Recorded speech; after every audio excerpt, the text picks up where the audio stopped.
So, welcome back to the bioenergy course. Today what we will be starting off with, we will be talking about the feedstock properties, okay, which is the D, which is feedstock properties.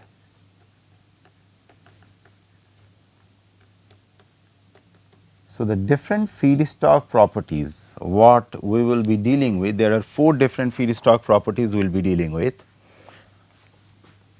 Again, the first one will be the moisture content. Next, we will be dealing with ash content. Third, we will be dealing with volatile compounds like terpenoids, volatile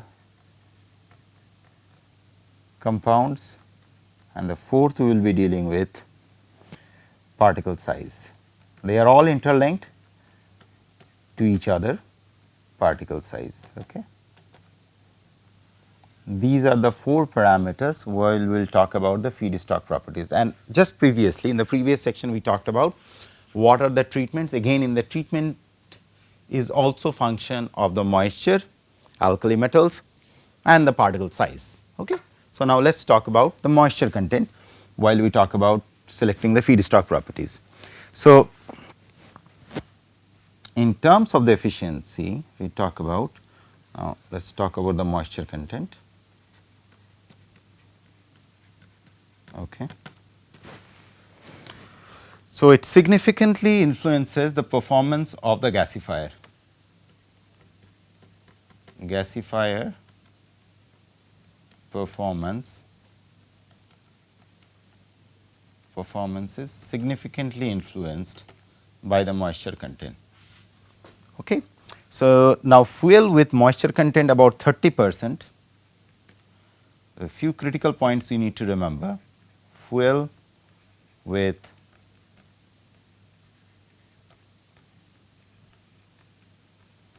moisture content of 30% make ignition difficult and leads to lower calorific value.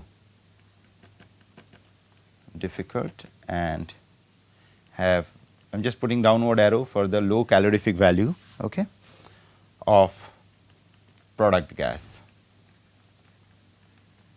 So, one has to ensure that this level is below 30%, okay, due to the need to evaporate the additional moisture before combustion. So, that essentially brings us that this needs to be evaporated out in order to raise the calorific value. So, you are seeing that all these things are linked to each other, like you cannot do one thing by missing out on another. The second aspect what is important is that suppose say for example, you have a higher moisture, okay. Higher moisture content will lead to a lower temperature in oxidation zone. It leads to lower temperature. So, higher moisture leads to lower the temperature, leads to lower temperature achieved in oxidation zone. So, we will talk about this oxidation zone, we will talk about the gasifier design and everything. Okay. This situation, this lowering of the temperature in the oxidation zone leads to a or resulting into incomplete cracking of the hydrocarbon released from the pyrolysis zone, resulting in the incomplete cracking of the hydrocarbon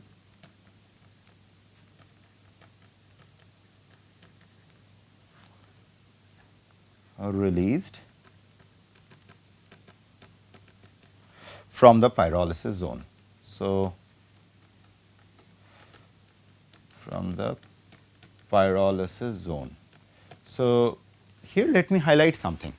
There are some few words which are coming like pyrolysis zone, oxidation zone and likewise and so forth. Do not get worried because these are the different in the gasifier there are different locations where pyrolysis is taking place and gasification is taking place, from where the tars and the volatiles are coming out. So, these words when we talk about the pyrolysis zone, we talk about the oxidation zone, these are the different spatial location within the gasifier. Okay. So, just for the time being before we get into the gasifier schematics of the gasifier, just accept these words. As soon as we will get into the gasifier section, everything will be clear what I meant by in the pyrolysis zone, which one is the oxidation zone. Okay. So, coming back, so this will lead to the incomplete. So, critical point, a take home message here is that incomplete cracking of the hydrocarbon.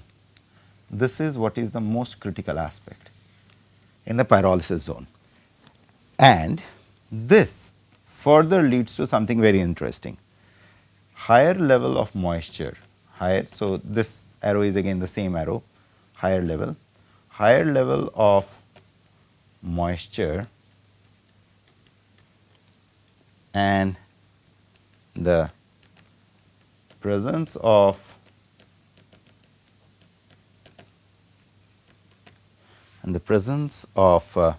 carbon monoxide produces lot of hydrogen into the system, okay, by the, this is interesting because this is something which is a repetition now what I have covered in the chemistry, water gas shift reaction. So, just let me take you back to that reaction where we talk about water gas shift reaction somewhere here. Look at this reaction. This is the water gas shift reaction. You remember in the previous class we talked about it, that here you have the CO, you have the water. So, they are all linked, CO2, and I showed you that this CO in the presence of 3H2 forming the methane is the same chemistry. So, remember one thing, though these are very vast kind of voluminous topics, but it is actually the basic chemistry. If your basic chemistry is clear, so if this slide what I taught you people, two basic steps of combustion, if these two are clear, then the rest is all simple. You can vary, like think of it for a minute, you have forgotten everything. But if you know that this basic reaction C plus half O2 forming CO, C plus O2 forming CO2 and CO plus H2 forming CO2 plus H2 and CO plus 3H2 forming CH4. If you know these four reactions, look how logically you can rationalize it out. So, at every place you are seeing the arrow is bidirectional, right. So, it means all the things are in equilibrium. Okay. It can be dynamic process, reactant as well as a product may be equal, they can move dynamically, they can shift. Now, if some way or other you increase the reactant, what will happen? The reaction will move towards the right, there will be more product or vice versa. Okay. So, in other words, these four reactions, so if you see the parameters, so if you see all these things, so water content. So, if you increase the water, say for example, let us take this, if you increase the water content and if you can, there is a possibility you will have more hydrogen and CO2 forming on the right hand side. Similarly, out here, if you increase somewhere, if you could increase the carbon monoxide, automatically the reaction will be shifting more towards the methane production, right. So, whenever you get confused, you should have your key, the critical, like what is the take home, how I could really get this whole philosophy clear in my mind. I have to remember the chemistry. It is all in that simple chemistry what is happening in nature. Anything which could pushes the reaction to the right will lead to more product, and anything which pushes the reaction to the left will have more reactant accumulating in one place. And you can vary them and you can play around with it and you can figure out how the reaction, of course, it is a limit, but that is a different story. But these are the four reactions which will govern it. Now, coming back where we just shifted gear. So, by shifting the water gas shift reaction, this is what you are doing essentially by shift reaction, and in turn what you are doing, and in turn the increase of hydrogen content of the gas produced and it contains more and more methane by direct hydrogenation, addition of hydrogen. Okay. Hydrogenation, which is basically addition of H2. Now, if you again refer to that same reaction, you will see the same thing, what is happening. See, for example, like here CO, H2O making CO2 and H2, and this same CO reacting, this is that hydrogenation process, what I am just writing, CO plus 3H2 forming CH4. So, if you have higher concentration of CO here, if you have higher concentration of it, you will have higher concentration of methane. So, you are shifting the reaction towards right. So, the arrow will now be more on this side towards right. Okay. So, you have a more product out of this whole reaction. So, coming back where we were. So, this is how water is influencing. There is a third aspect to it in terms of the moisture content, the gain of hydrogen, the gain of hydrogen and methane CH4 of the product gas, okay, does not, however, just remember this, does not however compensate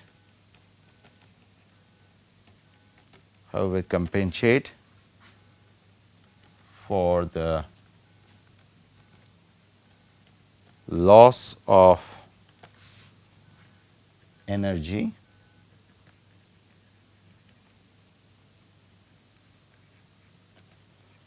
due to the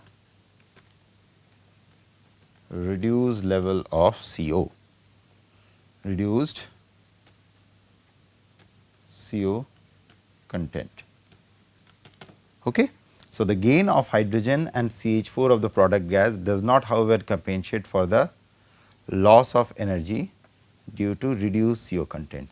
And if you reduce the CO content, what will happen? This particular aspect, reduced CO content, will lead to low calorific value. We have talked about this in the last class. Okay.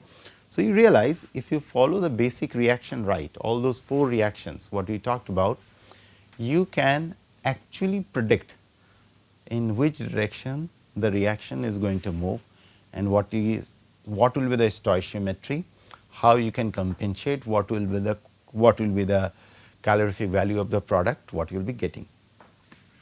So, the next aspect into this, what we are about to add is the ash content, okay, or the mineral content.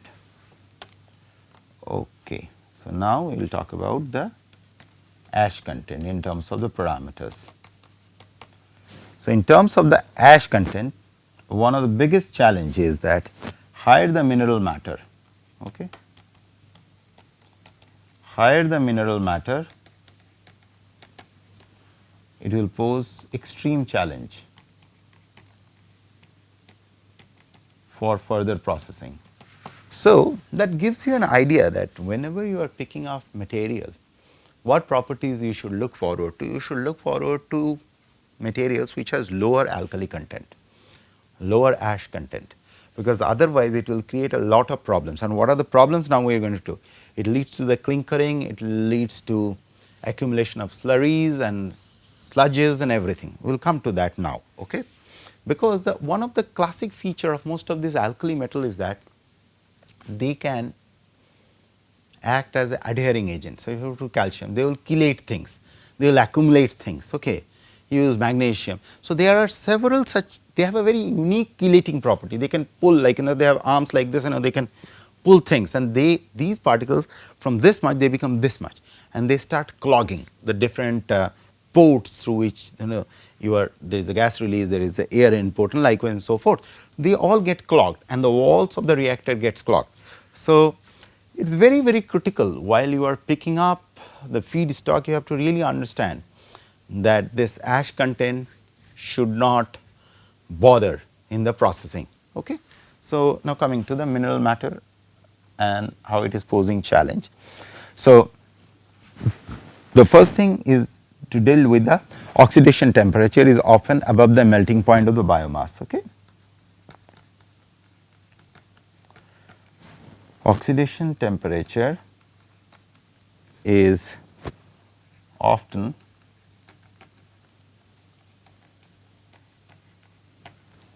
above the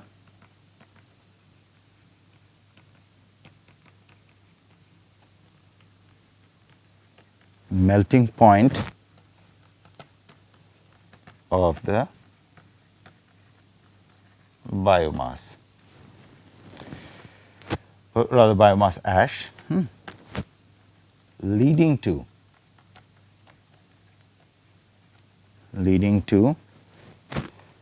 clinkering,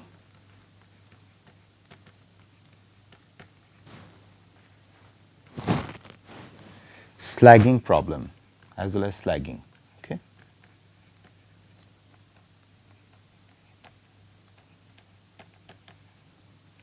Okay.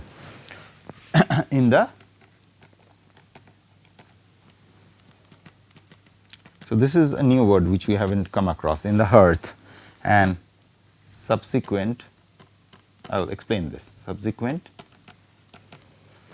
feed blockages.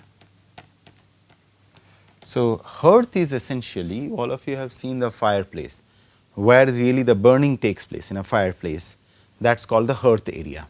So the oxidation temperature is often above the melting point of the biomass ash. So what happens? Think of it. Just read through the line, realize.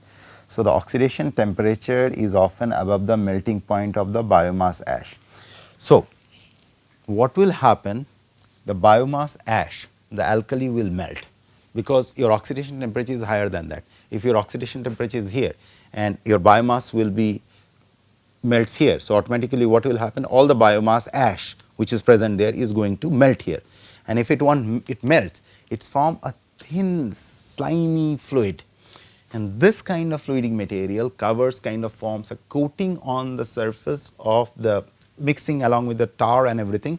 It forms a coating, it blocks the walls, it blocks the pipes and everything, and that is why this leads to what we talk about is these two words, clinkering or the slagging. Slag is basically that thick, high viscosity fluid which is flowing through, clogging the different orifices likewise. Okay. So that is the process, and clinker occurs. So let me add one more thing. Clinker occurs well ash percentage is more than 5%. I am just showing is more than, okay, when ash is more than 5%. So which is essentially leads to the formation of, if it is more than that, it forms alkali oxides and salts. I told you that most of these materials have this peculiar chelating power. First of all, these alkali metals form oxides, sometimes they form lot of chelation, chelate with other different kind of functional group of organic material, they form this bolus kind of thing, they form slug kind of stuff, and it really clogs the system. So one has to be very particular, one has to really know from the beginning that what kind of, what are the properties of the material, what we are using for it. Okay. So next in the category comes the volatile compounds. So in terms of the volatile compounds, say for example you have wood, they have lot of terpenoids, okay, and terpenoids are volatile materials. So what is very important is that if it has lot of volatile material, then the gasifier what you are choosing for your industrial work, it should be able to destroy the tars, which is basically the product coming from all the terpenoids, and should be able to destroy the heavy hydrocarbons, because these are source of different kind of volatile material, and most of these volatile materials are not very healthy for human to be exposed. They create a lot of irritants, they create a lot of skin rashes and lot of other problems and lot of lungs related issues. So, it is very critical from the environmental pollution point of view as well as from the sustainability point of view that we should be able to remove or destroy these different tars which are formed. They are very carcinogenic too. So, we should have a way to either process them or convert them into some user friendly product or some way or other getting rid of it. It is exceptionally important from the green chemistry point of view. Okay. So, now from the volatile compounds we will move on to the particle size, which is the last parameter which has to be taken into account. Particle size. Okay. Now, in terms of the particle size of the feedstock materials, if we look at it, particle size depends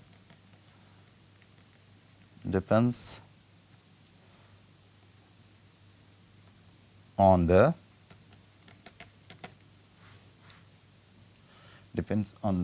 size or the dimension of the hearth,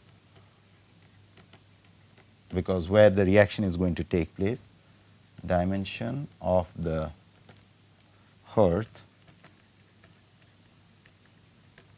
but is typically 10 to 20% of the hearth diameter, hearth dia. Okay. Larger the particle, so here is the catch.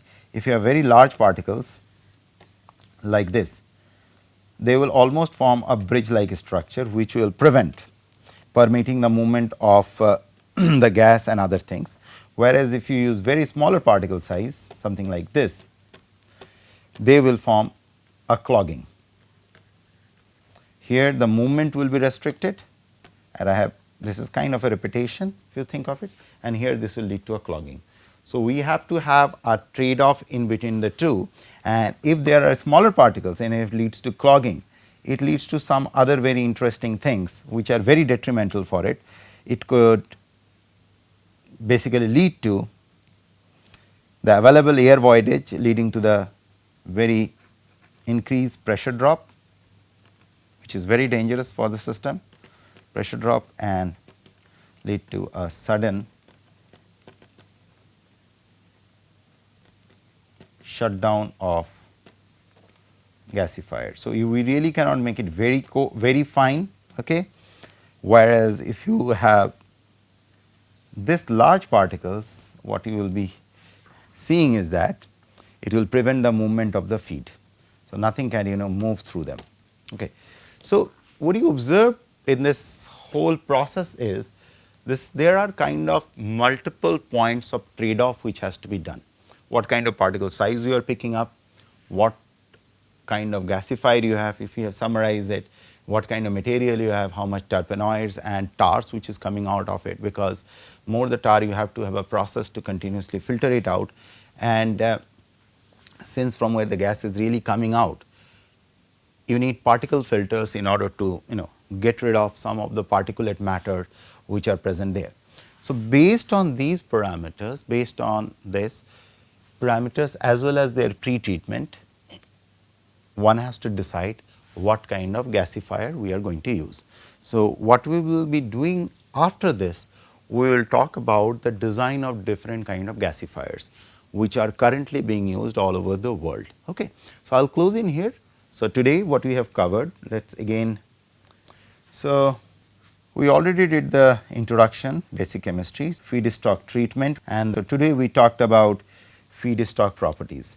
Now, our goal will be to understand this interesting portion which is the gasification types. under this everything you will be able to appreciate it much better. But what I wanted to highlight today is, please go through this part very carefully. This is very important, the basic chemistry. You should understand the basic chemistry, as I was mentioning today number of times. If you understand the basic chemistry right, then it will be very easy to correlate these two aspects very easily, that how the reaction is going to happen. So, that is why my take home message will be, those 4 reactions what we have talked about in the very beginning is what is most important for you people to look at, and those 4 reactions are here: partial oxidation, stage 2, stage 2 oxidation. These are very, very critical, and this unique step where we talked about water gas shift reaction. Okay. So, I will close it here. Thank you. So, next we will follow with the gasified designs.